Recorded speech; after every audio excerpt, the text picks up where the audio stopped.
In a world where legends rise and fall with every punch, where the roar of the crowd fades, but the stories live on. This is where those stories are told. This is Talkin' Boxing with Billy C. From the blood, the sweat, and the glory, to the controversies, comebacks, and knockouts, we go behind the ring, no fluff, no hype, and definitely no BS. Just the truth behind the fight game. And we've been doing it for over 2 decades. A podcast pioneer, now a Hall of Famer. Great. What's that ego gonna be like? And next, the comeback kid. Wait, isn't he like 90 or something? Shut up, he'll hear you. The reigning, defending, undisputed, heavyweight champion of boxing broadcasting. It's Talkin' Boxing with Billy C. And it's on now.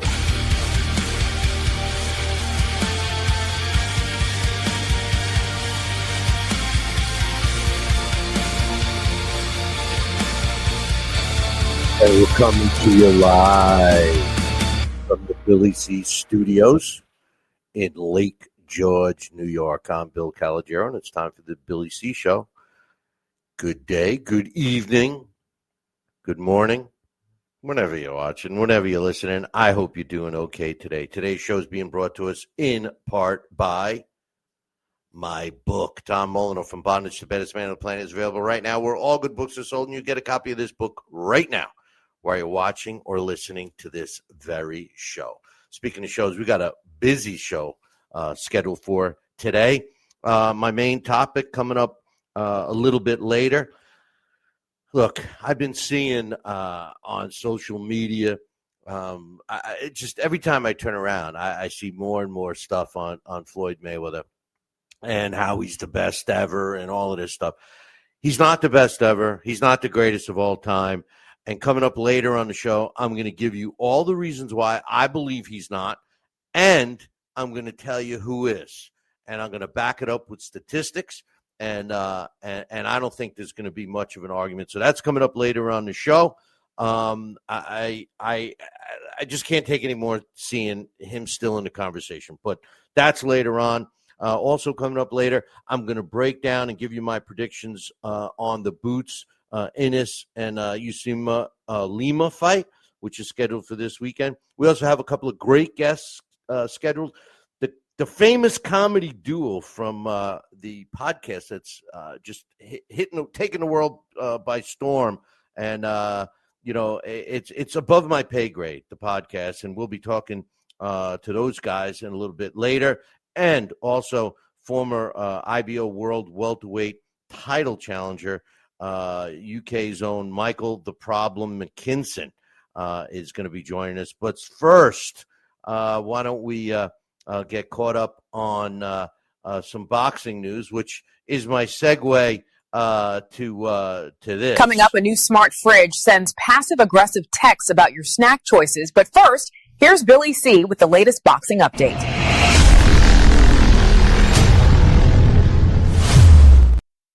Yeah, I'm loving those little intros. So hopefully you guys are joining. Before I get into these, I just want to give a shout out to the guys in the chat room. My man Hawk and Oliver is in there. I haven't seen him in a little bit, and he did. He said he bought a copy of the book. Good. I'm glad you got a copy, and I hope you liked it. Hey, listen, the book is a great story. I mean, it's not winning any literary awards. It's literally not winning any literal awards. Or I need Alex Papali to straighten me out on the English language. But some fight results I wanted to do. I need him to help me out speaking today. Some fight results that took place this past weekend. I'm just going to talk about a couple of really exciting fights that I got to watch. Murad Khalidov has been out of boxing for 11 years.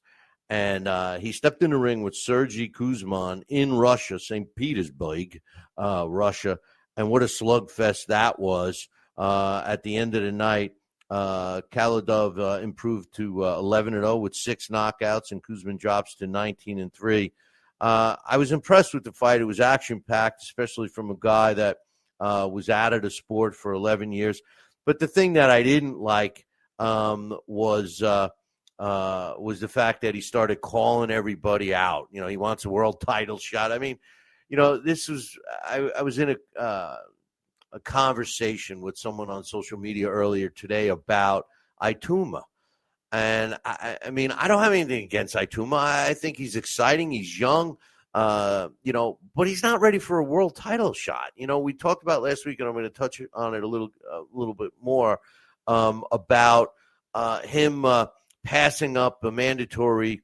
It's not. It would have been the winner of the fight would be a mandatory title shot for the IBF against Frank Sanchez, and he turned it down. Anyway, my man Joel just popped in. Anybody that takes the time to come in the chat room, we'll try and get your comments and stuff part of the show. Hawk saying, I remember back in the day, that dude that went by the name of Given Quality was always on your live streams defending Floyd Mayweather. Yeah, he was. We had a lot of good conversations, though. Yeah, he was always defending Mayweather. And, that was back when Mayweather was still fighting, remember? But anyway, exciting fight, the Kaladov. Now, there was another exciting fight. I hope you guys got to see it.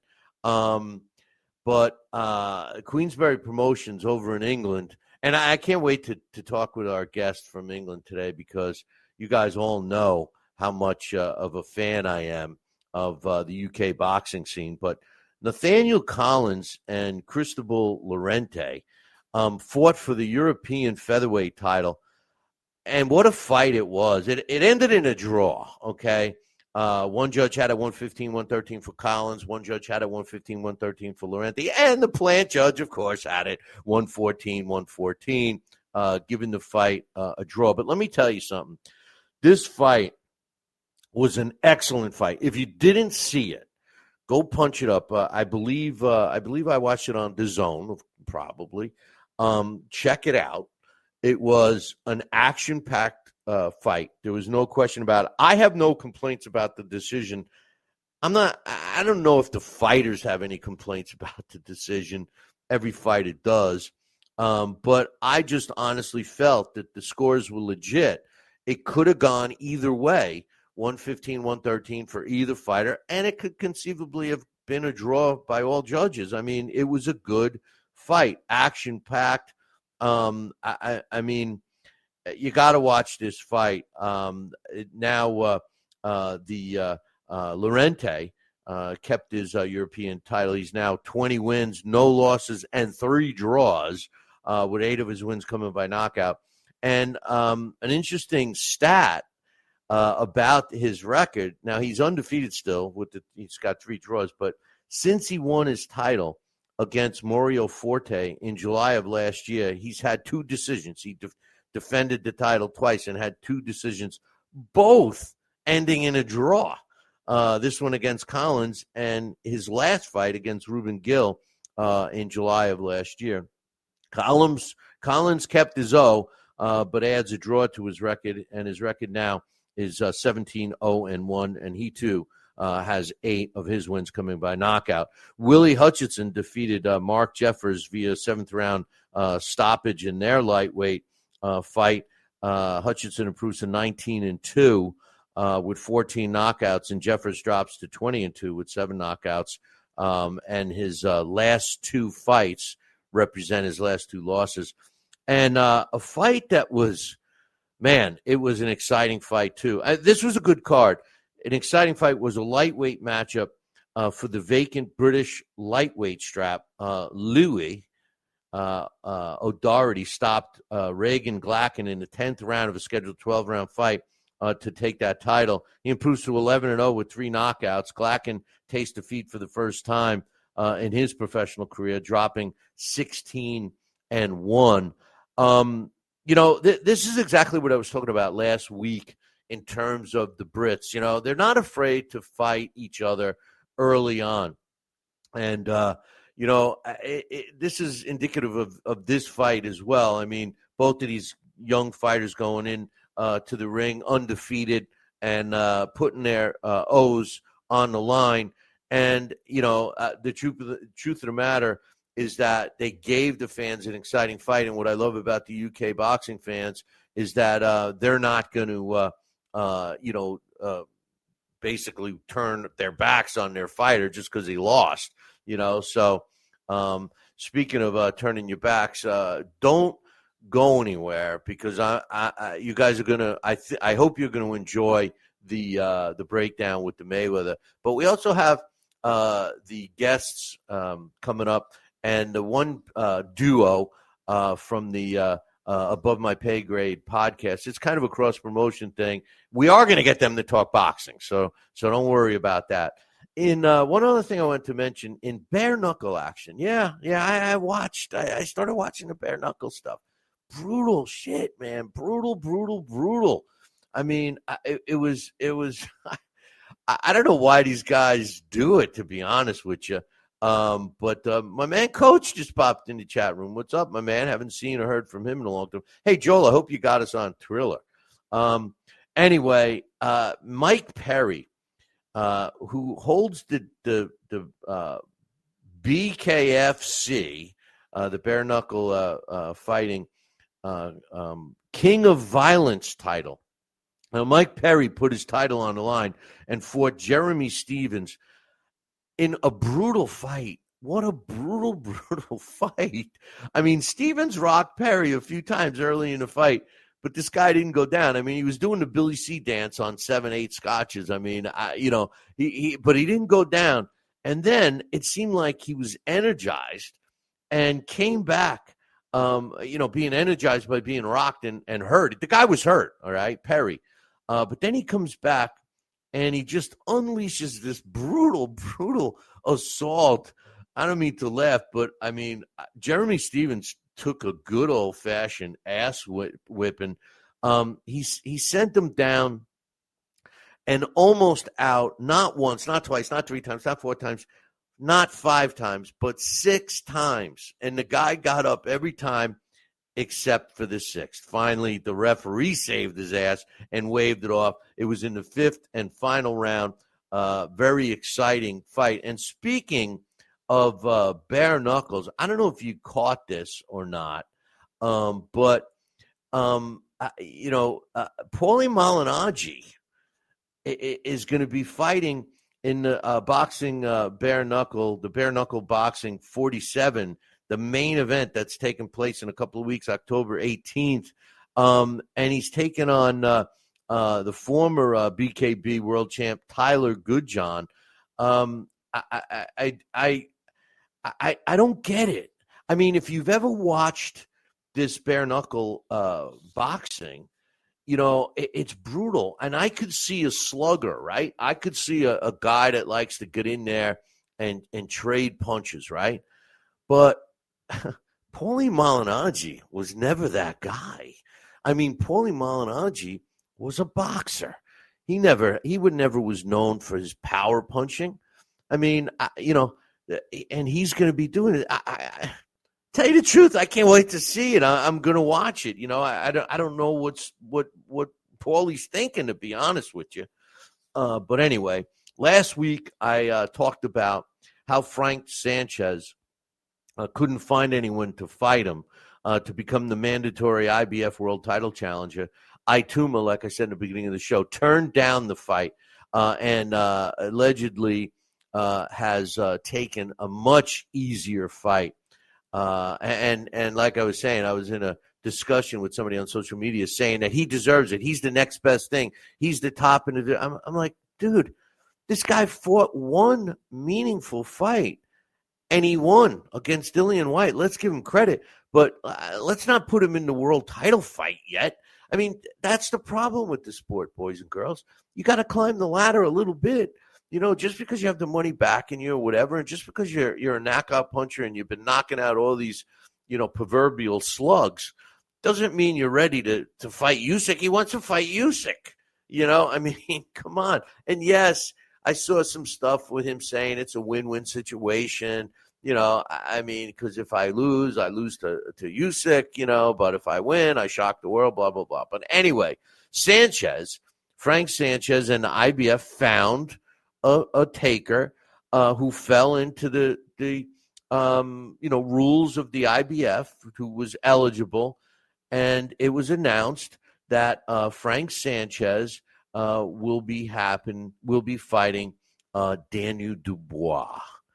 I like this fight, boys and girls. I really do. Frank Sanchez, in his fight against, I forget who he fought, but he had a hurt leg. And Daniel Dubois just fought Usyk. I like the fight.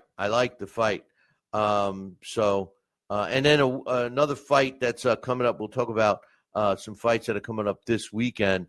But one of the fights is the Sheffield fight. There's a Sheffield fight. Dave Allen is going to be fighting again. If you remember, Dave Allen beat that young up-and-coming heavyweight in his last fight. He beat him twice, actually, and he's going to be taking on the killer who's been slayed, Makamudov. So that's happening this weekend. And the big fight is Jaron Boots Innis going up against Uisma Lima in a fight that's going to be taking place at the junior welterweight limit. Insight, edge, and no pulled punches. This is Billy C's fight previews and predictions.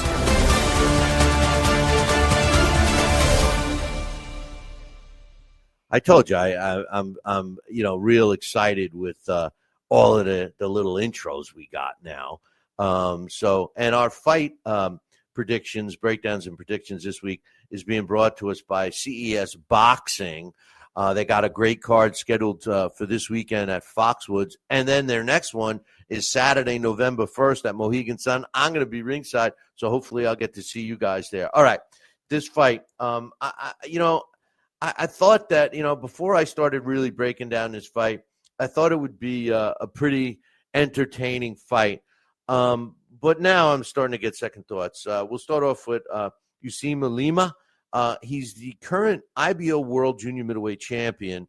He's got a record of 14-1 with 10 of his wins coming by knockout. He's ranked by the computer at number 9 in the world at junior middleweight. He's 32 years old, 4 years older than Boots. He's only got 15 professional fights. He has 0 amateur fights. So this guy's got 15 fights under his belt. He's ranked by the WBA at number 8, the IBF at number 9, the WBC at number 10. Like I told you, the computer has him at number 9. There's no rankings for him for the Ring Magazine or for ESPN. He's a southpaw fighter. And he looks like he's in great shape, and theoretically he's a bigger guy, although it didn't look like that at the weigh-in. But he's been fighting at this weight. Now he's taking on Jaron Innis. We all know who he is. A lot of people think he's the real deal. I'm not so sure. I'm not sold on Boots, but overall. But we're talking about this fight. Now, he's got a record of 34 wins, no losses, no draws, 30 of his wins coming by knockout. Much more experienced than Lima. Not only does he have 34 professional fights, he also had an amateur record of 22 wins and 3 losses, 2 of those wins coming by knockout. So, he's got 44 more total fights, than Lima does. And when you look at Lima's record, his first step up took place in 2023 when he fought Aaron McKenna, and that's his loss. That was the fight that he lost. He did fight some decent opposition in terms of their records, not in terms of who they are, because much of those guys are not too well known. But he does look like he's in good shape. Innis, on the other hand, Boots has fought some decent opposition. I think he's fought them at the right times. like on the way down, so to speak. He's got wins over Juan Carlos Abreu, Sergey Lipinets, Thomas Delorme. And I know half of you are going to correct me on my pronunciations, but you know me, I'm the murderer of the English. I mean, that's why I go by Billy C. I can't even pronounce my own last name. Roman Villa, he's got a win over. And he's got 2 wins over Karen Chukhazian. So he's got some decent wins over reputable opposition, but he hasn't. I'm not sold on him yet overall. Now, as far as this fight goes, he was a former world welterweight champ. He moved up to junior middleweight, so he's not ranked in the junior middleweight division by this. This is interesting. The computer still ranks him as a welterweight at number 1, as does the ESPN, and he's not ranked in the ring because he moved up. And he, as far as the junior middleweight rankings, now get this. This kills me. Now keep this in mind, boys and girls. He has not fought at junior middleweight yet, but the WBC has him ranked at number 1. The WBA has him ranked at number 1. The WBO has him ranked at number 2, and the IBF has him ranked at number 6. So, you know what I was saying last week, how do I get my fighter on the ratings? Well, you could put something in this hand to make me write his name over here with that hand. And, I mean, look, I'm not taking anything away from Boots. He's a talented fighter. As far as this fight, when I was looking at Lima, I saw a guy that is seemingly in good shape. He's with his 15 fights, he has not been stopped. He hasn't fought the level of opposition as Boots. Boots is, signed to a pretty good deal with Matchroom. I don't see Boots losing this fight. I'm picking Boots in this fight. I think he wins this fight fairly easily, and he'll be pounding his chest after that, I'm sure. But anyway, I was telling you guys we were going to go off the rails a little bit today and bring on some guests that aren't really known for boxing, but they're known as a comedy duo. And I want to introduce you guys right now to the comedy duo of Tom and Jerry. Oh, wait a minute. I'm sorry, I messed up. Tom and Jerry are coming on another time. What we have is the comedy duo from the podcast that's taken the world by storm. It's called Above My Paygrade. And ladies and gentlemen, boys and girls and children of all ages, please welcome Jeremy and Jimmy. What's up, guys? Hey, Billy, I didn't know this was all ages. We got to watch what we say then. Yeah, you got to be careful. First of all, tell us about the podcast, man, that's taking the world by storm. Yeah, we focus a lot on woke culture. No, I'm kidding. No. Hey, we have a real bad connection. No, I meant work. So first of all, Bill, huge fan of talking boxing for years, obviously. So, Jimmy and I are like, man, this guy's got the mansions. He's got the Rolls Royces. He's got the limos, the gold chains. How do we get that? Wait a minute. You must be listening to the old morning show tape. That's what you must be listening to, because that was all a fabrication. Hey, look at my mediocre studio, and look at your fancy studio. We just finished building this one. Yeah, no, I know. I can't believe you got a brick, solid brick. I could tell it's solid brick from here. So listen, Above My Pay Grade is basically a podcast Jimmy and I came up with. We've known each other since what, Jim? Ninth grade? Ninth grade. Yeah. Ninth grade. We were doing a podcast in science class in ninth grade. It was only funny to us. Yeah. Oh yeah. But did you pass? Barely. Barely. Oh, that's why you're doing the podcast. Yeah, that's why we're doing a podcast. We don't have a real job. So, we've always been messing around. People are like, you guys should record each other, do a podcast. So, we had this idea to Billy, you're the king of podcasting. You need a niche, right? You need, podcasting's so filled with celebrities. They're not making enough money. They don't have enough to do. Right. So they got to take over podcasting. Thanks a lot. So, we're trying to focus on, work, corporate lifestyle, things like that. There's so much to riff on and make fun of. in that world. So that's really like our niche there, is that, you know, we talk about, you know, what it's like living in corporate America, and we screw around and make fun of each other a lot, right, Jim? Yeah, that part comes natural. We've been doing that since 9th grade. But the one thing that we do is we try to pick a topic and stick to it. But the sticking to it part is really hard for us because we'll start going off on tangents. Yeah. Oh, and we yeah. just start going, you know, wherever it takes us. Sometimes it's not good and definitely not G-rated. So we're not going to keep it clean here, but it's a lot of fun. Yeah. Well, let's talk a little about boxing because Sure. I know that you guys are big. Well, I know neither one of you are boxing fans, but I wanted to ask you some questions. Jeremy, I know that you're pro Jake Paul. That's right. Yeah, Why? I am pro. Why?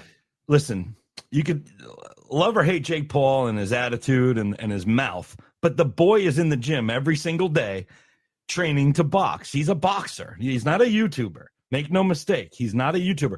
Is he the greatest boxer in the world? No. But I've been listening to talking boxing forever, and all these bastards on here going, oh, what are we going to do to get the young people into boxing again? Hello? That's one thing Paul, he's doing dummies. good. Yeah, he is doing that well. But he's not a boxer, really. I mean, He's an entertainer. He's a yes, beginning- no. I'll tell you what he is. He's a great promoter. Is what Yes, he is a great promoter. 100%. But You know? he is a beginner in the sport of boxing. He So- trains every day and he fights. What is that called? I think it's called steroids, but you know that's. But listen, There's no proof of that, Bill. Yeah, Be yeah. careful, he'll sue you. Yeah, no, I know. He won't get. He'll get this studio. I'll send him to yours. Look at your view. It's in the drink. But what I was going to ask you is, okay, so you mentioned Jake Paul. Well, Yeah. well, here. That's a great segue to my next question. Okay. And I actually had it written down, what I should say. But Logan Paul. do No. you guys think that, you know, since you well, Jimmy, I didn't hear if you thought that Jake Paul was a boxer. I know Jeremy did, but It's funny because would be considered as a boxer. Not really. So I hear where you're. I would have to say I'm in the middle. I'm looking for a new co-host. Yeah. You. He said, "Oh, he's good. He's. I'm neutral. I'm neutral. I'm gonna So you play can't- Switzerland. You can't get here. mad at him. And I'll tell you why. I watch his boxing skills. I think I've seen better boxing at a KFC in Poughkeepsie on Saturday night. Yes, you have. You have. Just calling it what it is. But at the same I point, didn't say he was the best no, boxer. you didn't. You didn't. But to your point, Billy, is that he is a great promoter, and that I do agree with. I agree with Jeremy. He is a really good promoter, and without him doing what he's done recently, he's really put boxing. Not that it was ever off the map, but it's taken a little bit of a sleep, a little bit of a nap for a little while. He's woken it up again, and he's got a lot of young people. A lot of interested eyes. And with the eyes comes the money, and he's getting people paid good money, and hopefully we'll get a reignition of the sport and get people into it all over again. And I think he's starting to prove that right now. Well, so I will give him that. I can't argue with that. He's definitely making some money. He's making some money for the fighters. He's kind of towing the line in terms of, realistic. I'm a boxing purist, so here's my question: do you guys think that boxing is becoming, will become, or already is an extension of the WWE? Because that is what I look at Jake Paul as, to be honest with you. Yes. I'll take that first. You go, so and then I'm going to be honest. I see where you're coming from, and I have to agree with you again. It almost looks like sometimes like it's the Tyson scripted. fight. Yeah, and he's sitting there going, and no offense to the boxers that he's faced. They had great careers. Their numbers look good, and trust me, I don't care what you say. Tyson can be in a wheelchair. I'm still going to be afraid of the guy. I'm not going to go and step to him. Yeah. But at the same time, past their prime, I think so. And this is a young kid, younger than us. And you're like, maybe you should get some people on your level. Right. Start boxing them. But I got to tell you, we were watching one of the undercards the one night, and there was a couple of undercard fights that were amazing. Great fights. Yeah. I mean, they were going at each other, some really good fights. So it's like, I don't know if it's going to become WWE, Bill, or if he's going to evolve as he grows up and gets better and doesn't need the spectacle as much because he might have the skills to actually get a belt, right? Like that's his goal. So I'm just saying, maybe one day you can't, everyone who fought 9 fights isn't ready for a belt, right? But you never know. The guy is in the gym every day. Jeremy, there's a lot of belts out there. I know. Yeah. But my point is to what Jimmy was saying, the undercards he's putting on, those are real boxing fights. And those guys and girls are making more money than they ever have in their life because he's very pro fighter pay. And really, it's just the spectacle of whatever he's doing in the main event that's a little WWE-ish. So I don't know if boxing is going to go that way or if he's going to mature over time. I just don't know, Bill. We see a lot of my main topic, which I'm going to get into a little bit later. We see a lot of these fighters today that are trying to emulate the success of Floyd Mayweather Jr. And when I say the success is that, whether you like him or not, and I'll leave my opinion. Yeah. But whether you like him or not, he was very successful in the ring, but he had a blueprint.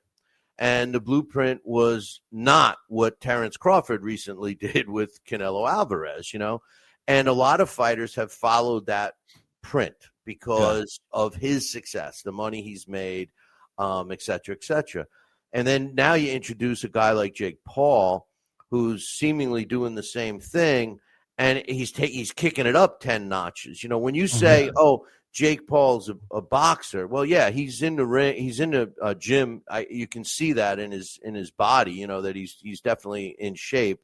But this guy legitimately, now not including Mike Tyson, because like Jimmy said, Mike Tyson's pushing 60 years old, and I still believe that if Mike Tyson really went after him in that fight, he would have beat the crap out of him. And he did come out and admit that he got extra money not to knock him out, and a lot of he was chewing on his gloves. He was so frustrated that he couldn't punch him. But, Billy does better than an ear, Billy. Yeah. Better than an ear. Right. Well, hey, a guy's got to eat, Jimmy. A guy's got to eat. Jimmy chews on his glove, having to be co-host with me every time I open mouth. What I'm saying is the only real fighter that Jake Paul stepped in the ring that you could say was Fury, Tommy Fury. And he lost that one. He's the better Fury, right? No, I'm just kidding. no, but I'm just saying that was the closest to a legitimate fighter. And Tommy Fury's no world beater, I mean, he's an ordinary fighter. He's not his brother, or cousin or whatever he is. Let me ask you a question, Bill. Oh, whoa, wait! Who's interviewing who here? I'm taking over talking boxing. Is Tommy Fury a boxer? Tommy Fury is a boxer. Yeah, he's a boxer. Okay. Yeah. Even though he did reality shows and all that stuff, he's a boxer. He did that after, but he's trained and he's been a legit. Listen to you. He's a legitimate. I'm coming at the king. No, Hey, listen. He's part of that gypsy duet. I don't know. They fight over there. I think. No, but he's a legit fighter. I mean, he's not a top fighter, but he's a legit fighter. And I'm not expecting Jake Paul to step in the ring with, a real top, top 5, top 10 even fighter. Well, not in his weight class anyway. Yeah, this Tank Davis thing. I saw Tank Davis. That's happening. Tank Davis is really a guy that had all this immense talent. And he's doing a money grab. I can't blame him. I would too. I'd be honest. I would too. But it's like Jimmy fighting a middle schooler. I'd pay to watch that. Hey, listen, if you're going to get the money, you have to do. But how many middle schoolers could you take at the same time? Sorry, that's what Tank's doing, and he's been open about it. And I saw him training. I saw a video of him.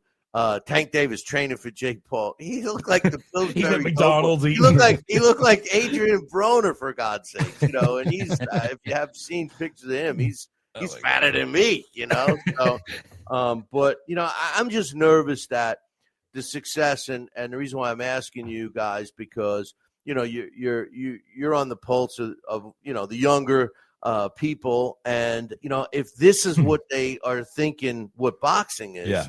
That's bad for me. Hey, I get it, but they are watching the preliminary fights too. They're not just watching Jake Paul. So hopefully there's a glimmer of hope there. Are they? Yeah. Are they? They are. I mean, the Oh, yeah. stadium's full for the main card. It's not like it's empty. Well, that's true. Oh, that's how much boxing you guys watch. And Billy, I honestly don't know if it has to do with boxing. Right now, the big thing that we see now that wasn't around when we were younger watching boxing, that includes you, Billy, like all of us, is the gambling was there, but not to the level it is now. So think about it. So these young people are watching because they probably put money on somebody on the cards, and they're like, "Oh, let me just see if this pans out." But some of them, like when you're sitting there, why not? I'll watch the boxing. And honestly, it's almost like I'm going to speak to the cousin of boxing, like UFC. You get some of the better fights with the undercards than you do with the big price fighters. Yeah, you definitely get that on a Jake Paul show. That's for sure. My man Coach is in the chat room, and he just made a comment which is totally true. He said he called us idiots. Women, I knew it. He's given women's boxing right. which he has. Yeah. I mean, the fights with Amanda Serrano and Katie Taylor were great fights. We had Harvey Dock, which was a referee for one of those fights on the show a couple weeks ago, and he said it was fantastic. Yeah. So and I'm not criticizing Jake Paul's promotional company because I think he's doing a fantastic job, and not so much the event. But just him claiming that he's a boxer, and I think Agreed. fighting Tank Davis is a good example of that. Yeah, I think eventually you'll see him make a transition. To your point, Billy, I think he'll end up saying, "You know what, I fought." He's never going to be able to claim he's the best, and like whatever he's going for, he'll eventually, hopefully, give that up and see. I think I'm better off a promoter, or better off starting my own thing or working with boxing more and get to bring the sport up. And I think he's genuinely doing that. He's just got to give up the other one to really focus on the other. And I think that's what it is. Or his gorgeous girlfriend's going to say, "I don't want you to get hit in the face anymore, so stop." But I think the problem I have is that he exactly what you said, Jeremy. That I'm always right, Bill. I've been telling you. No, he's not about. And I think that's my problem. I think he's doing a great job promoting, and some of the comments made here with the guys in the chat room. Dax says all but Shields and Taylor are with MVP. Holly Holm made it more with the UFC than she did with boxing. Shields, I think, is bad for boxing. Katie Taylor, that's a separate thing. But yes, I think that they're making money. But here's the sad part, guys. One of the sanctioning bodies, I believe it's the WBA, ranked him in the top 15, which makes him theoretically eligible as a title defense to somebody.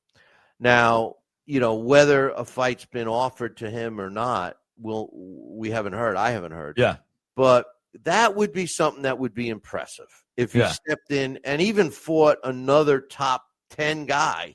I would be impressed with that. Win, lose, or draw, by the way. Yeah. Win, lose, or draw. I think that's the next move is going to be very telling after this one. I think he either does another clown show or he goes in that direction. Are you counting the Tank Davis as a clown show? I am. I don't think that's a legitimate matchup because he's just too big. So I do count that as another commission. No boxing commission would ever, at least in today's world, back when Stanley Ketchel fought Jack Johnson.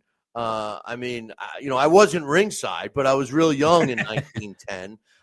But when they fought, and it was, I think it was before even 1910. But anyway, when they fought, it looked like Tank Davis fighting Jake Paul, but it's clearly an exhibition, and they've all said it was an exhibition. Sure. And I heard Tank's making $20 million in this fight. Hey, I'd do it. I don't blame him. Right. So I think that's what his next move, I think, is going to be telling. Does he go and try to go up the rankings and try to get a belt like he keeps saying he's gonna? Or does he does he fight my Nana next? Yeah. You know what I mean? But I think when it's a genuine fight and he gets knocked on his ass pretty well, and I think it may hit him Yeah. And he may, someone, to your point, it could be the girlfriend, Billy. It could be like, I need that beautiful face, buddy. I don't, the paper bag's not doing it for me anymore. Yeah, but, there's so much that rumor. may happen. But there's so much rumor that he's throwing extra coin for them not to beat him up. But then that's BS. 'Cause then I hate to say it, but that's not right because it's taken away from the boxing sport. He's also suing people that are accusing him of that. So, well, let's listen, be careful. He didn't. Yeah. The above my pay grade law department. No, we're good. We're good. There's $8 in that Mike account. Tyson, and Mike Tyson said it. But hey, listen. I to be honest with you, half of me, just is appalled by him calling himself a boxer, and the other half says to myself, Billy C, because I can't pronounce my last name either. I said, it would be nice to see him in a legitimate fight, another Tommy Fury type fight where he fights a real fighter. Now, it doesn't have to be a great fighter, but not a former basketball player, not a former MMA guy. Not a guy that was retired 10 years ago. Yeah, exactly. And see how he does, because then you could get an honest gauge for the guy. Yeah, I agree. And I think that needs to be the next move. Otherwise, I think the WWE should be calling. Maybe he needs his bell rung. Maybe he needs to have someone to really crack him one, and that's the why legs we come watch out from underneath him. I'm waiting to see him get clocked. Someone clock him, and then you go, "Oh, he took it hard. He felt like a ton of bricks," and then you will see. Well, eventually, half his buys are coming from guys people that just want to see him get knocked the F out. I mean, truthfully, back to Mayweather, same thing. A lot of people bought his fights. To watch. Hoping to be I'll there. never forget. We did a live broadcast of the Conor McGregor Mayweather fight. We weren't calling the fight because we couldn't. Yeah. Hey, Dax, I'm not wearing a Jets shirt. This is a talking boxing thing. He's criticizing me with my being a Jets fan. Yes, it's hard being a Jets fan. It is. Let's not get into that. But, you know what, Bill? Winning is exhausting. That's it. The show's over. Winning is exhausting. It's got to be so relaxing to be a Jets fan. Yeah. Low I don't even know expectations. Dax just screwed me all up. I don't even know where I was going with that. You were calling or you were doing a live broadcast. Conor Oh, McGregor. right. Thanks. Yeah. Somebody was listening. But yeah, like you need a producer. We were doing a live in between the rounds broadcast on LDL TV during the Floyd Mayweather Conor McGregor fight. Okay, Yeah.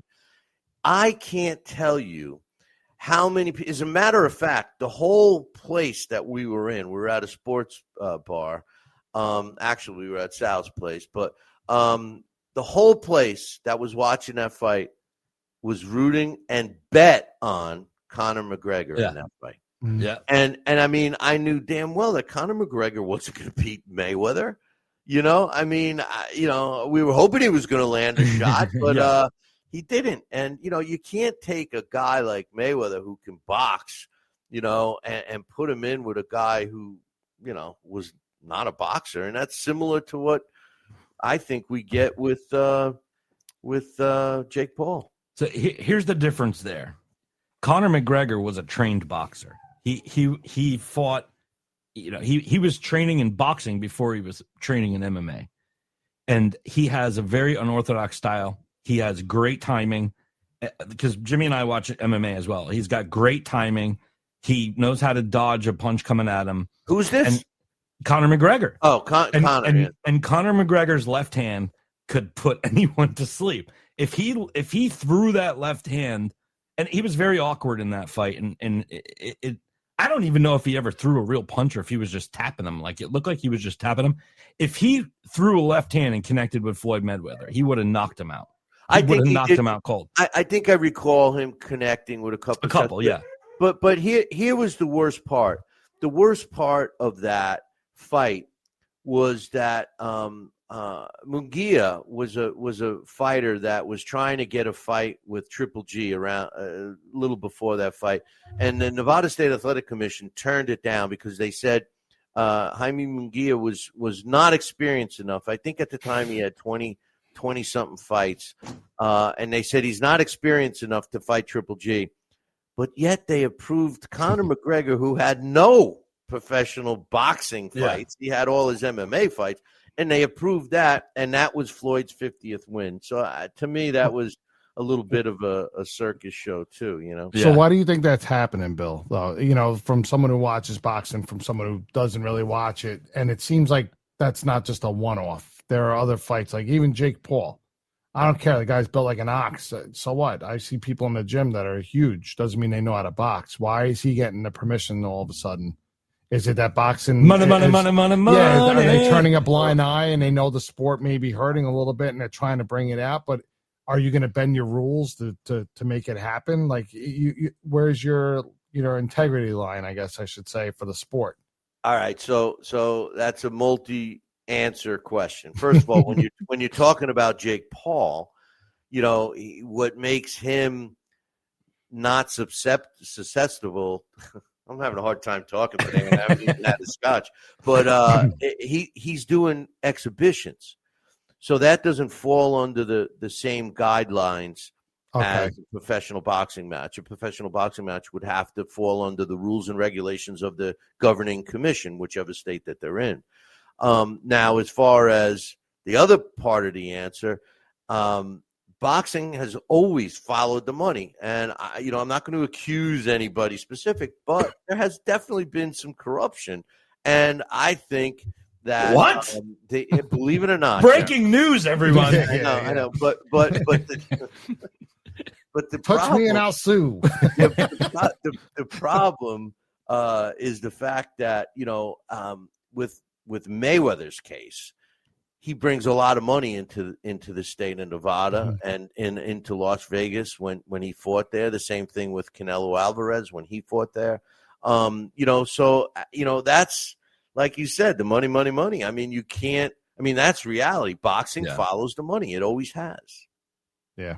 Yeah, just like Billy C. Yeah, well, somewhere I'm following a bouncing ball instead. There's no money. It's we're going to order you a brick wall, Bill. Give it back to me. We're going to order you a brick wall. Yeah. I wish I had a nice fancy office, a studio. I mean, sorry. Even the mics, I got the old mic. You guys got all the new stuff. I think Jimmy has the same mic you do. I'm almost positive. Yeah, just the cover on it. Yeah. I think. Oh, you got the pop cover. I got the Fisher Price. Jeremy, let me guess. Yeah. Jeremy supply that for you? Yeah. Yeah, I see how he operates. Trust me. But, I got the same one. What the fuck? But are you guys watching any of what's going on in the heavyweight division with Usyk? I mean, we've been watching. We've watched his last couple fights. I don't know what's coming up next for him, but we've watched his last couple fights. It's just kind of crazy how he skates by every time. I tell you, he's a proven fighter inside the ring. What gets me is the amount of fighters that want him to call him out. Yeah. And I was saying on social media today, the guy doesn't have anything left to prove. I mean, theoretically, he could walk away from the sport and nobody could criticize him for it. But on the other hand, I don't want to see these guys that haven't fought anybody all of a sudden get a signature win, and now they're calling out Usyk. I think I thought of an idea that might, it would never happen because of the greed factor, but if they had some kind of a box off, a fight off, where they take 4 or 6 fighters that are legit, that have climbed the ladder, and have them fight each other and then fight the winners, and then have the last man standing to earn a shot at Usyk. I thought something like that would be cool. Yeah, definitely. I mean, I was still impressed that he got past Tyson Fury. I'm a big Tyson Fury fan, and I like him. I like his style, and I like his approach to everything. So that was very surprising to me. I didn't think that was going to happen. Well, I tell you, Usyk has proven that the mental part of boxing is more important than people think. And Tyson Fury, I know I'm going to piss off, and I got a UK guest coming on, so I'm sure we got. Hey, I just gave you a layup. Well, the thing is, say nice things. Hey, listen, I've always liked Tyson Fury. I followed him. We had a UK correspondent on this show for years, and I followed Tyson Fury's fights. I believe from like his third or fourth fight on. I've watched every fight, and I've liked him. But I will tell you this: Usyk beat him at his own game, and I think that Usyk used Tyson Fury's strengths against him. As a matter of fact, even though Usyk beat Anthony Joshua, I personally think Anthony Joshua matches up well with Tyson Fury because of the size, that they're the same size. I don't know. Usyk is a tough nut. I mean, I don't see a heavyweight out there beating him. I thought Daniel Dubois would. I thought Daniel Dubois would have beaten Usyk if he fought the way he beat Anthony Joshua, like Mike Tyson, coming right after him, use his strength against him, and he didn't. Usyk has a way of getting fighters to fight him the way he wants them to, and that's what Daniel Dubois did, and Fury. Fury claims he won the fights. Of course, everybody says that. Well, Fury's that's just like back. Everyone after court. I won. I'm innocent. I'm innocent. He's they'll say that in jail too. They load him. Exactly. Hey, you got the wrong. I'm in here. I'm innocent. It's amazing. Everybody in jail is innocent. But your boy Tyson Fury is going to come back in 2026. It was officially announced today. I'm excited for that. And hey, Above My Pay Grade loves the UK. Spread the word. I don't know if you know this, Bill, but we actually have one listener in Bulgaria. We wanted to say hi. Hey, you know what? You got to double check some of those stats on your podcast site, because I used to get zillions from India, and I'm like, what? But it's like, what do you mean? They don't. We're huge in Bulgaria. But Dax is making a good comment here in the chat room. He says Usyk and Crawford did what no other fighter has. They've never won a close fight by a split decision or majority decision, which is true. Plus, they both have done another thing. They've both challenged themselves and went after the best guys available, something that fighters don't do they too play often it safe. today. Yep. Yeah, and that was the other part of the question, Jimmy, that I'll add to it anyway, that fighters today – they look for the easiest way out. And don't get me wrong. I believe all athletes should make as much money as they can. I mean, especially in combat sports. I mean, your life is on the line every time you step in the ring or squared circle, or cage or whatever. But the truth of the matter is you got to fight somebody, huh? Yeah. The squared circle and ring, same thing. I know. It was a play on words. No. I said or in Poughkeepsie. Yeah. Well, you remember where our gym was? Snoop's boxing gym. That gym. There was gunfight. I mean, the first security to get we ever did there, which I won't mention his name, but he lost the tape somewhere. I wish we had, because we were in the middle of doing the show, and all the sirens, and God knows I was scooping up bodies. And the ironic thing was the police station was right next door. And when the lights went out, they didn't go. They didn't go near it either. But the funny thing is all the boxers in the gym didn't even flinch. They're like, "Yep, normal day." No. Well, we made sure we got out of there before whatever that chicken place was across the street. That's where all the killings were. Jesus. Somebody asked for a chicken cutlet, and they got a chicken leg, and all that was it. Came out. But, it wasn't fried good enough. I don't know. There was a lot of wars going on across that street. I know that. Every morning I'd have to, throw away the single high heel and the needles and shit that were stacked in front of the door. The girls were turning tricks at our entrance. But, anyway, they were the good old days back in gym time. But anyway, any final thoughts, fellas? No, man, we just really appreciate you having us on. We keep inviting you on our show, but you're too busy for us. Whoa, wait, time out. Let me expose you, because you guys don't have a regular time. You have all these. Hey, guess what? We're going to be doing this show like in 5 minutes. Hey, this is the new thing, man. Time slots. What? Time slots. What are you, a boomer? Time slots of things of the past. Hey, look, you name the time and we'll have you on. We'd love to. It'd be fun. Yeah. No, I definitely. definitely would like that.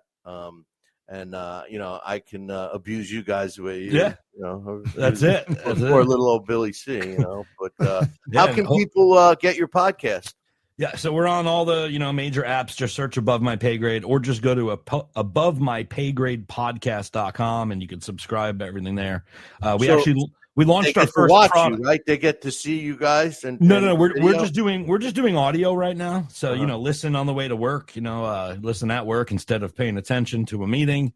We got a lot of people telling us they're listening on the treadmill. I'm like, yeah, that's cool. Perfect work. Hey, they should be listening to my show on the treadmill. Come on. So this week we launched our first free product download. It's a bingo card that we're calling it another meeting bingo card, where you have all these different things that happen in meetings. So as you're in a boring meeting at work, you could follow along, and somebody says, "Oh, sorry, I'm on mute." You get the spot. Or let's circle back on that, right? Yeah. So if you want to have some fun at work during your next meetings, go to abovemypaygradepodcast.com. I got somebody in the chat room asking me if Dax, not somebody. What up, Dax? Asking me if it's on Spotify. It's on Spotify. Yep. Yeah. Because this show's on Spotify too. Dax, you can't find it on Spotify, but anyway. All right, guys. Well, listen, I appreciate it. Billy, thanks. And listen, I'm gonna email you some things to study on boxing. Then we'll have you back on, and I'm gonna quiz you guys on the sport of boxing. That's great. Not related. Yeah, I'll just cheat off Jimmy, just like science class. Yeah. Well, I'll make sure we're watching. No slipping each other. Well, who knows what you're slipping each other? But anyway. All right. Hey, you don't want to know. But all right, guys. Thank you very much. Thank you, Bill. I'll talk to you soon. Have a good one. Take care, everyone. All right. Ciao. That was the guys from the new podcast that's sweeping the nation, Above My Pay Grade. Jeremy and Jimmy, you can check it out wherever you get your podcasts. And hey, joining us right now, we have all the way from the other side of the pond, which I'm happy to have. We were just talking about Tyson Fury. Well, we have Michael the Problem McKinson joining us right now. What's up, Mike? Yes, how you doing?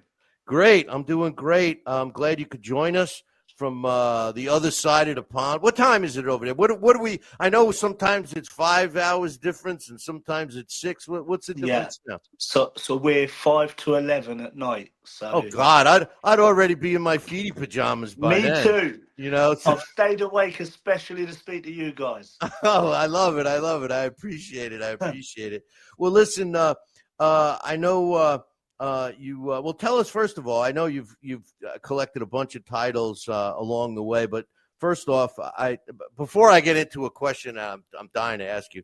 I'm going to ask you the canned question. What got you into boxing, my man? Boxing. So my father is my coach and my manager. So I was born into a boxing family. My younger brother, Lucas Ballingle, he's a professional boxer. And my father trains us both. So really, for me, I had boxing gloves on from very, very young. It's the only thing I've ever known. Well, that's good. I love to hear that, pro boxers come from a boxing family and they started early, because I think that's critical. Now, you have 29 pro fights.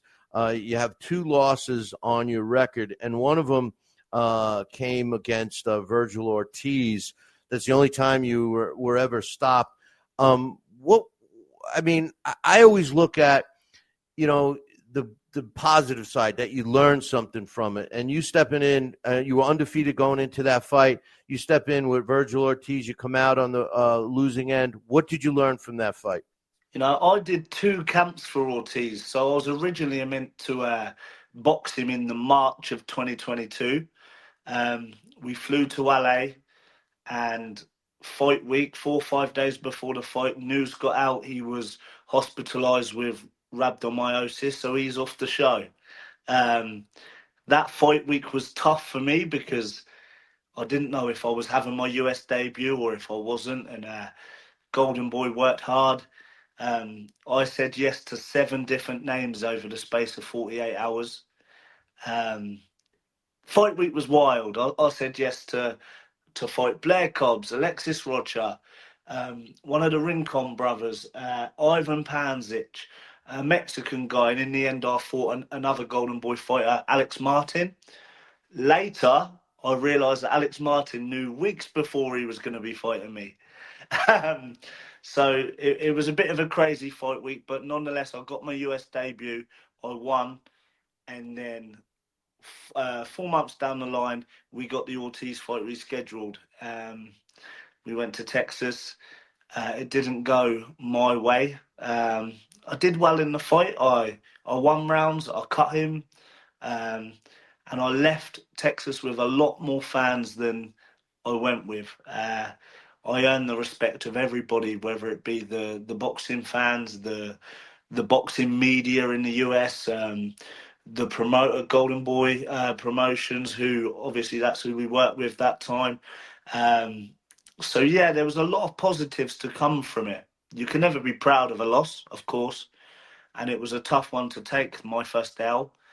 But there was a lot of positives to come from. I went in the post-fight press conference and I got a standing ovation and stuff. So there was a lot to take from it. Yeah, no, that's my whole point. Not to rekindle the feelings of a loss, but to use it as a positive, as a positive. And that same Alex Martin, you came back and beat him anyway, right? That's it. Yeah, it was. I spent 3 months preparing for Virgil Ortiz, and then they sprung it upon me 2 days before the fight that I'm fighting a skillful southpaw. And at that point, I just said yes. I didn't even watch him. I was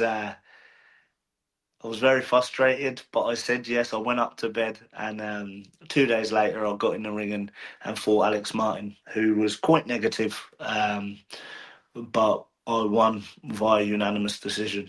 Hey, before I ask you my question, I've been dying to ask you. One of my guys in the chat room, my man Coaches, wants me to ask Mike if it's true that in your first 2 years as a professional, you earned only one paycheck. Is that true? This is true. Somebody's done their homework. So, but yeah, so it was my first 10 professional fights. So I don't know if that was 2 years. My first 10 professional fights, I turned professional as a young guy from my city, 19, 20. Wasn't very popular. At this time, my teammates in the gym and surrounding areas were popular. I wasn't. And it was on small shows, the dirt, where you have to sell tickets to be able to pay for an opponent to be able to fight. And I couldn't sell any tickets back then. Meaning we used to have to scramble together to be able to pay to be able to fight. I got to 10-0, and combined over all of them fights, I earned probably 1,000 English pounds combined. Well, listen, it's the same here in the States, man. I was involved with many fighters, and that's what and I try telling people, fans, they just don't understand sometimes that a lot of times the opponent is making more money than the other guy, because of exactly what you're saying. Okay, I got a question for you. I've had the luxury of going all over Europe in the sport, with the sport of boxing and everything. I've never been to the UK, and I've always thought that my show, we're in our 22nd year. I always thought that it would do very well in England. Now, when I researched your career, you've fought all over the world. And one of the things that I love about the UK boxing scene, and I've made this statement that I feel the UK boxing scene carries professional boxing on their back. And one of the reasons are the fans. And I say this because the fans know the sport. They're not going to abandon, like in your case, you have 2 losses, right? 27 wins, impressive. You had 2 losses. In the States, half the fans would have abandoned you after the first loss. You know, they don't do that in the UK. Do you notice a difference about the UK fans being a fighter and hearing these guys cheering for you? They're singing, they're drinking beers that look like half kegs. I mean, and you know, everybody seems to have a good time. And I see all kinds of people, you know, between kids, you know, men, women, young, old. I mean, they're all at these English events, and we see the same kinds of people at the U.S. venues. Very rarely kids. Do you think? Am I right? I mean, in what I'm seeing, are the UK fans the best the way they seem to be? Do you know, they're very passionate people. You know, like I have links to Ireland as well. So the Irish, I've boxed there a few times, and I have a sister that's and family in Ireland, and obviously in England as well. So the atmosphere and they're very, very passionate people. But going back to what you said, they don't abandon you after a loss. I feel like I took my second L last year. I lost for the IBO welterweight title on points to Talani and Bengay from South Africa. I had an amazing camp. I was over in Philadelphia sparring with Boots, but I flew home to the UK 10 days before, sick, and I had a decision. Couldn't really breathe. I had a fever, a bit of a cold, a temperature, and I still decided to fight. And it was the worst decision I made because I took the loss and haven't been able to get anything since. You know, all of the promoters over here and things like they just want to forget about you. You know, I've only lost twice, both at world level, and I've not fought in 2025. So yeah, it's a bit of a strange one. Yeah, no, I love. I hope I get. I hope I get over there at some point. I would love to do this show there. I'd love to call fights there. I mean, the fans, from what I see and hear, are great. I communicate with a lot of UK fans on social media and stuff, and they're all very. They all seem like they know the sport well, and I appreciate that. Well, speaking of having fighting in 2025, I know your last fight was got you back a W. You fought in December of last year. When can we see you back in the ring? As soon as possible. Like this year, 2025, people will see I've been inactive, but I've been in the gym working all year in the hope the call's going to come and I'm going to be ready. I've sacrificed many weeks away from my family and the children and things like that in order to hopefully something come up. You know, working now with a Gladiator Sports Group and stuff, advising me and trying to get me something else. And obviously my dad's my manager and we don't have a promoter at the moment. So things get a little hard. But hopefully there'll be something big around the corner. Well, hopefully, I mean, I would love to see you in England, but hopefully I get to see you here in the States. I know, I know you. What's that? I love fighting in the States. I've boxed there twice. I've done many a camp in the States. I've sparred out in New Jersey a couple of times, Philadelphia a couple of times, New York many times. So yeah, we love the States. I personally feel I get respected and more recognition when I'm in the States than I do in the UK. So yeah, hopefully in the future I'll be out. All right, we got one more question for you. Coming from the chat room. Have you fought on the same card as your brother? A couple of times. So my home city of Portsmouth in the UK, I've not fought there for 8 years. The last time I fought in Portsmouth, I headlined against a guy called Colin Lyons. It was only, I think, my 13th professional fight. I was a young boy, and he was a decorated professional. Me and my brother were the standouts on the show. We both won by knockout, technical knockout, and yeah, we took over. So hopefully, in the future, we get to join each other on the same card. Obviously, he's got his path, I've got my path, but like we work together, we train together day in day out, and yeah, it's always good if we ever get on the same card. Hey, Mike, as soon as you get a fight, booked, you got to reach out, and we'll have you back on the show, and we'll talk about the fight and all of that stuff. Because I'm going to keep my eye on you, and I hope we get to meet in person real soon. I'm looking forward to you coming here, but I'd like to see you over there too. So I've been linked to fight a couple of American fighters in the past. Roger a couple of times.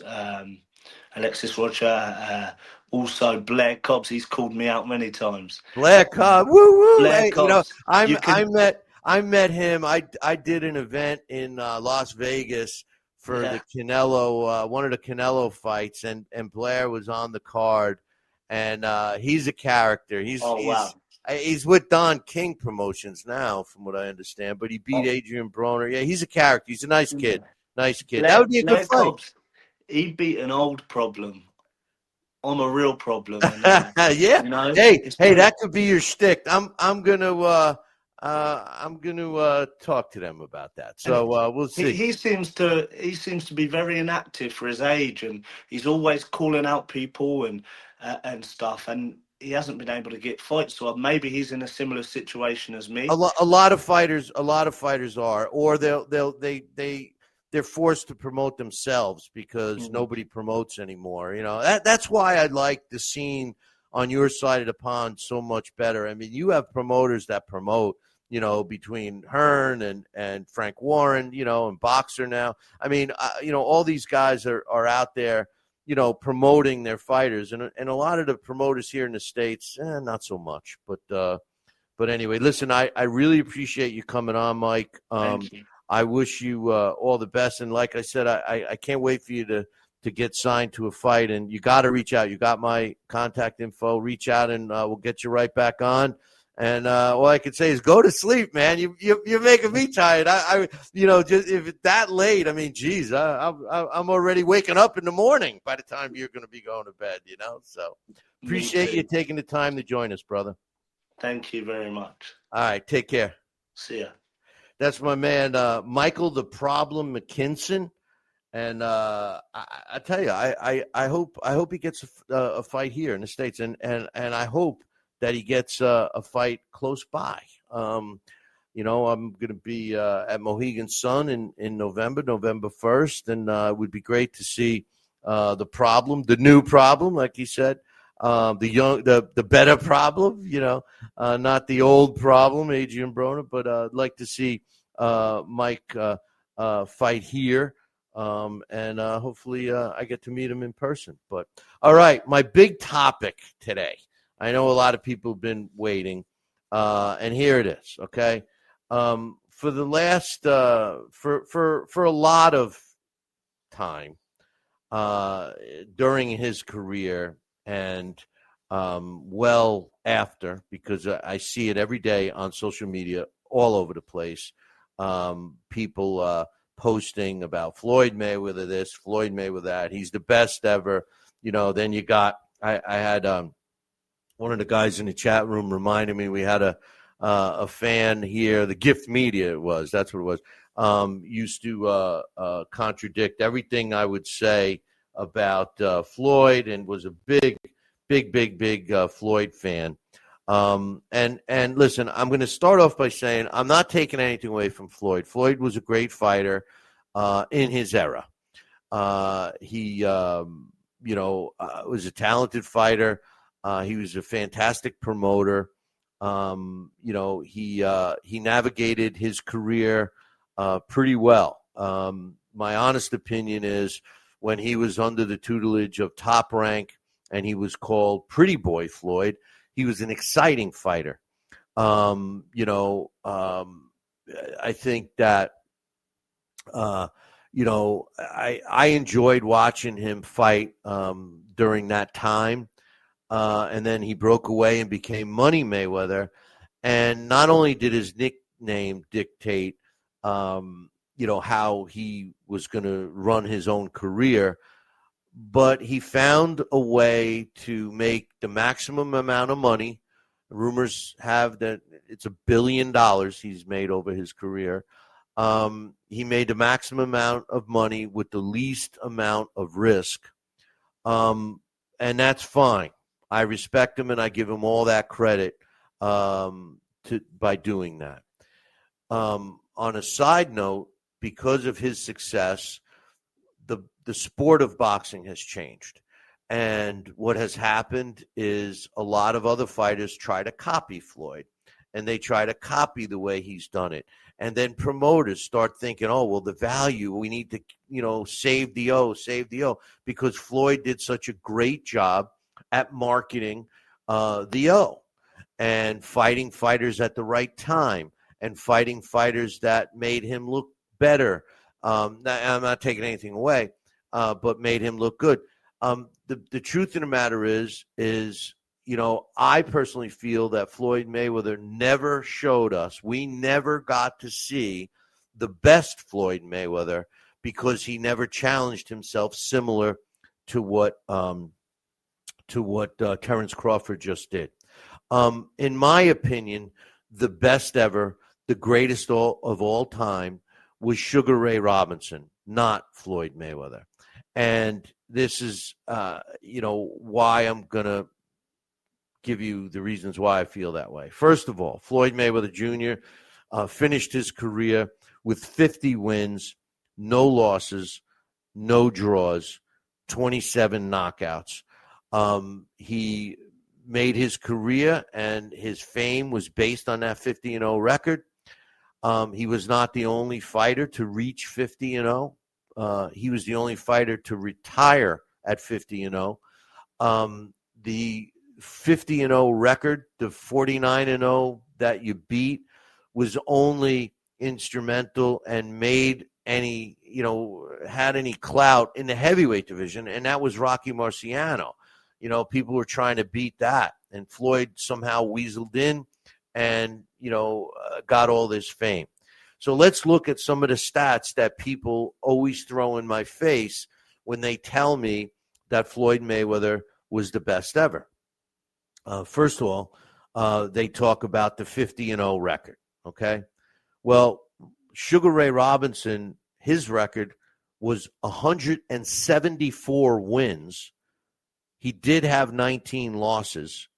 He had 6 draws, and he had 2 no contests.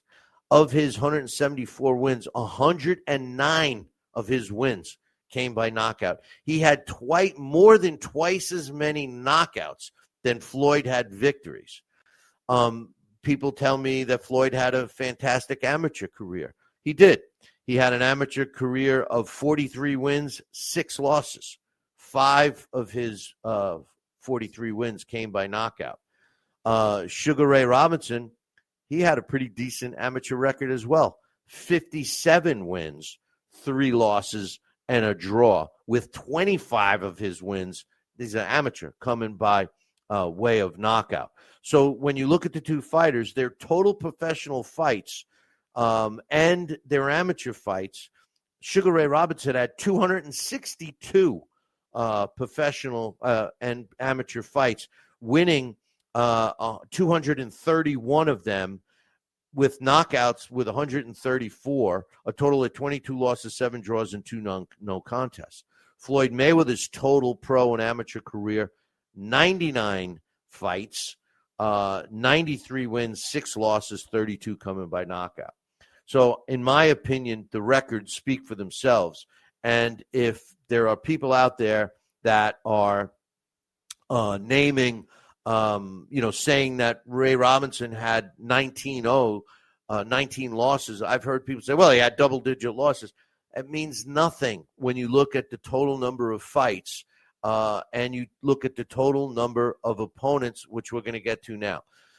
Hall of Famers. Let's look at how many Hall of Famers did each one of these fighters beat. Now let's keep in mind that Floyd Mayweather, there could be fighters on his resume right now that will eventually get into the Hall of Fame. But right now, as it sits, Floyd Mayweather Jr. fought and defeated 8 boxers who are now in the International Boxing Hall of Fame.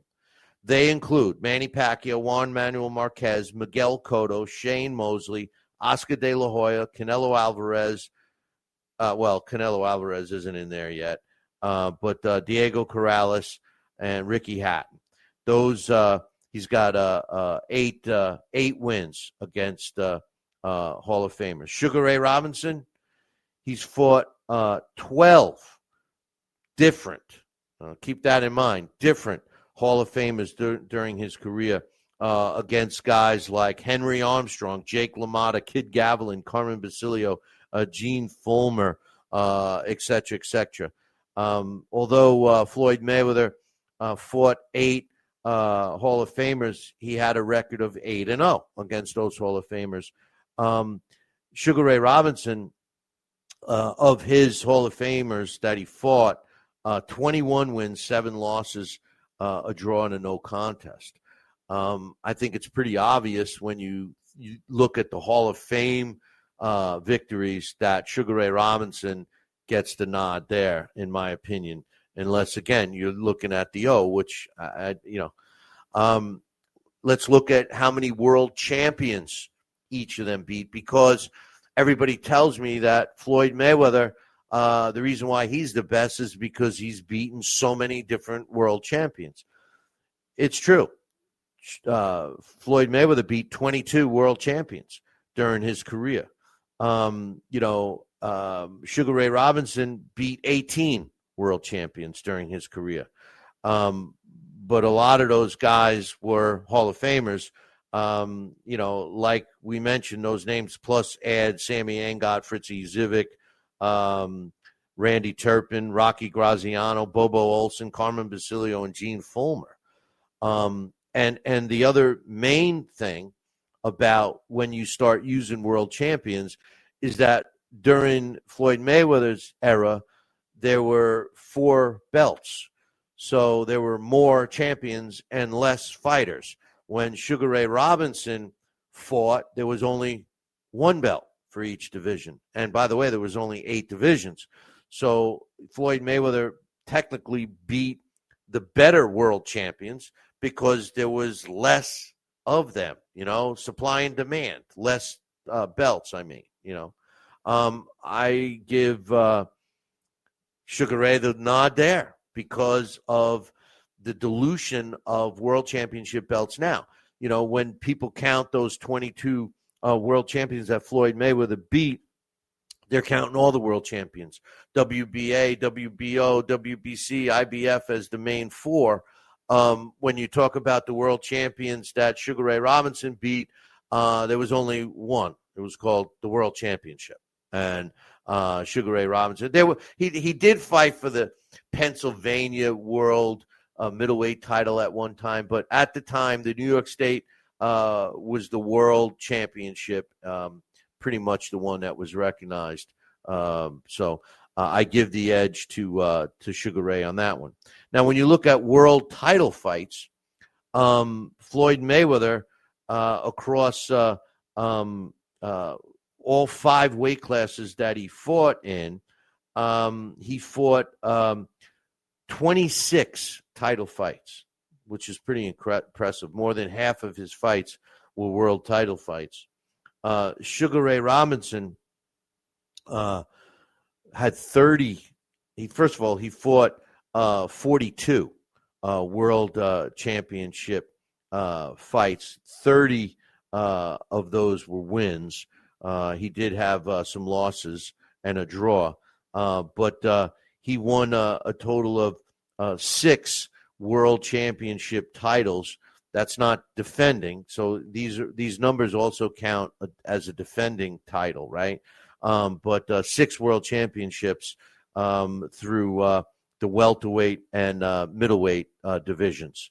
I give credit for Floyd for jumping up all those weight classes, but the truth of the matter is that there were only 8 weight classes when Sugar Ray Robinson. So again,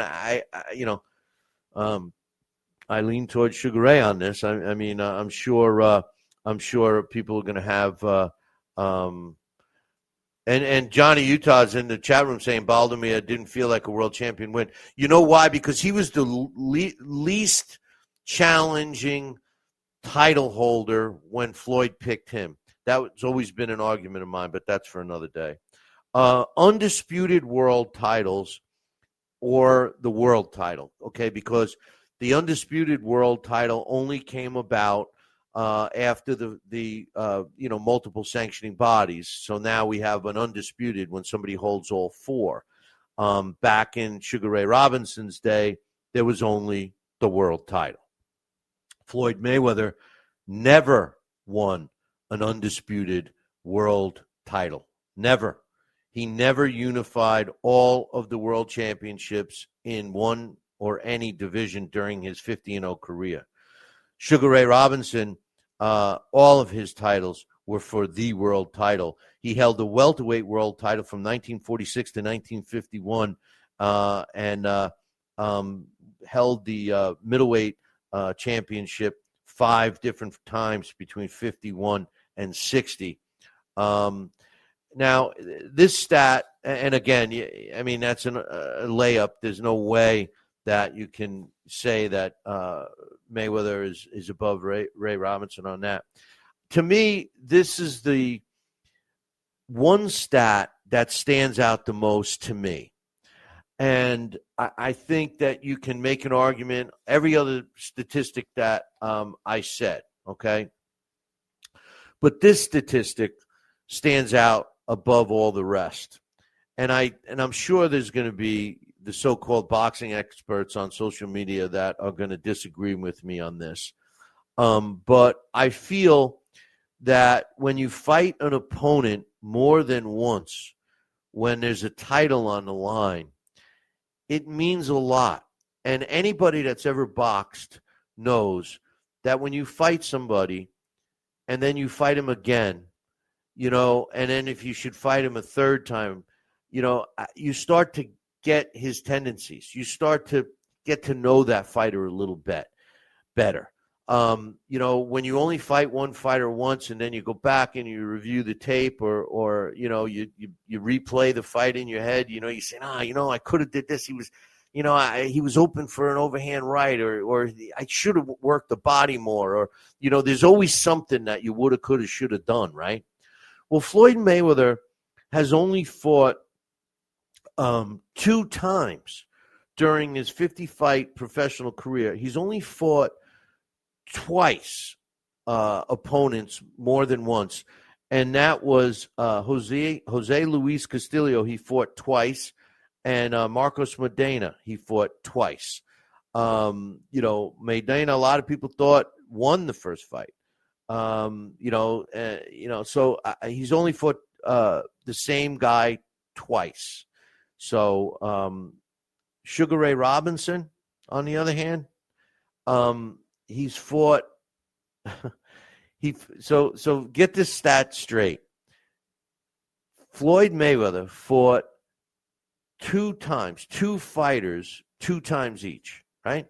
2 fighters. Sugar Ray Robinson fought 12 fighters multiple times. He fought Stan Harrington twice, Denny Moyer twice, Paul Pender twice, Tommy Bell twice, Marty Servo twice, Fritzy Zivik twice, Kid Gavilan twice, Randy Turpin twice, Carmen Basilio twice. And then he fought Gene Fulmer 4 times, Carl Bobo Olsen 4 times, and of course, we all know that he fought Jake LaMotta 6 times. I think that this is one of the biggest statistics and one of the biggest separators between why I feel that Sugar Ray Robinson is the greatest of all time in boxing, and the fact that no one will ever become better than him because boxing isn't the same anymore. Now, when you look at a guy like Floyd Mayweather, a lot of what he learned or a lot of his style in the ring, he learned from a guy like Ray Robinson, who was ahead of his time. Now, when people say, oh, well, you know, what do you have? I have all these lists, people mentioning, you know, who's pound for pound number one, who's the greatest of all time. And, a lot of people will say, oh, Floyd, and I just gave you the reasons why Sugar Ray Robinson is number one, okay, in my opinion. And I think the statistics speak for themselves. Floyd Mayweather, I give him credit. He's always in shape, blah, blah, blah, okay? But as far as the sweet science, that's another sale that he did. He explains, he tries to justify his style of fighting as the definition of sweet science, which isn't the last fight. Okay, the definition of a sweet. I'm looking at stuff in the chat room and I said the wrong thing. The definition of the sweet science isn't hit and be hit and not get hit. Right, that's what Floyd says: hit and not get hit. But he left out the other part of the definition. The definition of the sweet science is hit and not be hit, but be in position to hit your opponent, to inflict damage on your opponent is the exact words. Like Vasily Lomachenko is most recently the best example of a fighter who displays the sweet science. He was literally standing right in front of his opponent, inflicting damage, and the opponent couldn't hit him. They're 2 feet away from each other and couldn't hit him. That's the sweet science, boys and girls.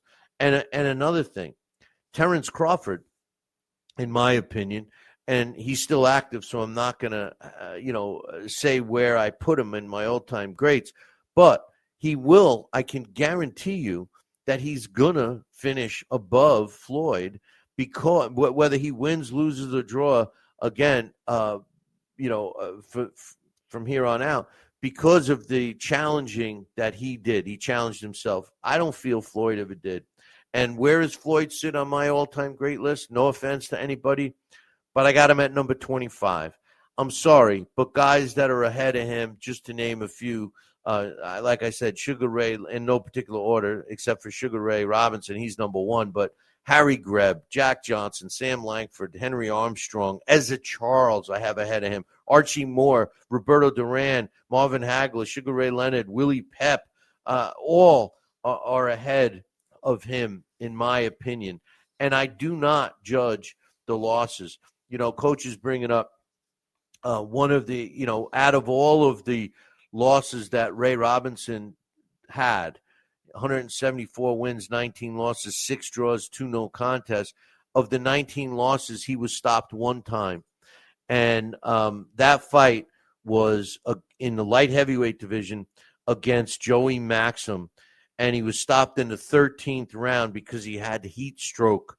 It was a 15-round fight, and he couldn't continue. He wasn't knocked out. He couldn't continue. He stayed on his stool. How hot was it at Yankee Stadium that day? The referee had to be replaced because he passed out.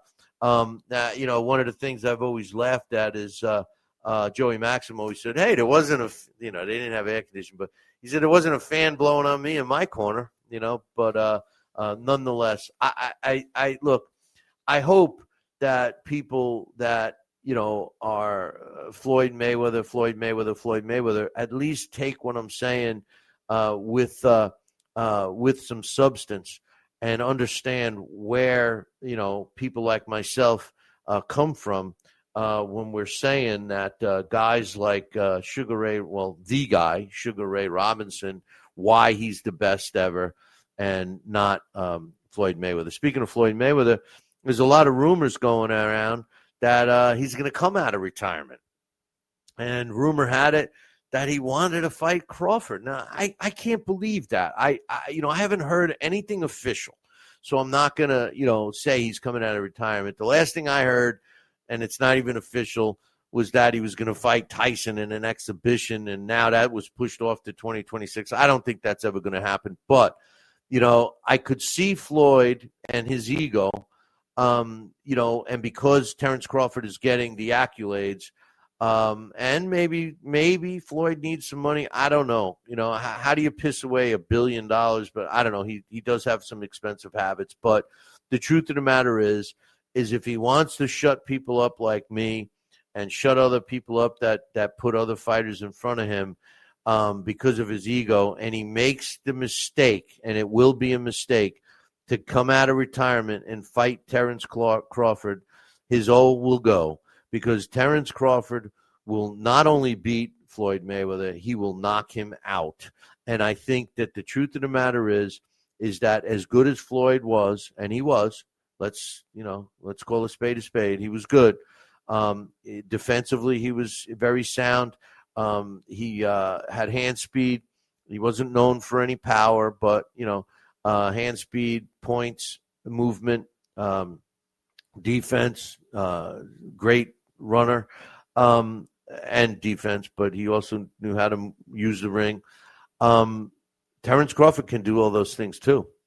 But the difference between Terrence Crawford and Floyd Mayweather is Terrence Crawford has a mean streak. Terrence Crawford will go in for the knockout. And if I would have loved to have seen these two fight in their primes. But then again, you really have to ask yourself, would Floyd have fought him if he was available during Floyd's career?